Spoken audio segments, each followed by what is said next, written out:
Heart Evangelista at Sean Lucas sumalang sa Fast Talk with Boy Abunda. May patikim sa mechanics ng The People Have Spoken. Kung sino ang nag-aya sa date, siya ang dapat magbayad. Agree or disagree? Agree. Agree. So Yes. pag ikaw ang nag-aya, Ako na magbabayad. okay. During the first dates, siguro dapat lalaki talaga magbayad. Okay. Pinapakita gastusin. mo lang din sino ka na kaya mo mag-provide. Mapapanood na ang newest original game show bukas, June 6. Olivia Rodrigo, proud and loud sa kanyang Filipino roots. Sa isang interview, buong pagmamalaking sinabi ng Phil-Am singer na Filipino people are historically very good singers.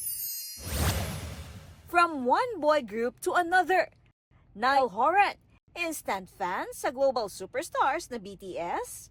Partikular na hinangaan ng dating One Direction member ang intricate choreography at stage presence ng Bangtan Boys, pati na ang kanilang style at approaches sa bawat performance.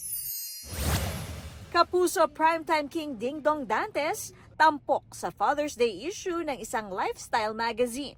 Lifetime goal daw ni Dong ang maging mabuting ama, asawa at aktor.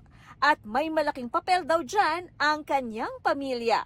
Malaking factor ang role ng aking misis sa pag-aalaga. Totoo yan. Even my kids, they also take care of me. You know, once in a while they ask, hey dad, how are you? Kamusta ka? Uwi akong puyat. Tatanungin ko, nakakain, nakatulog ka na ba? Nakakain ka na ba? Katrina Son, GMA News.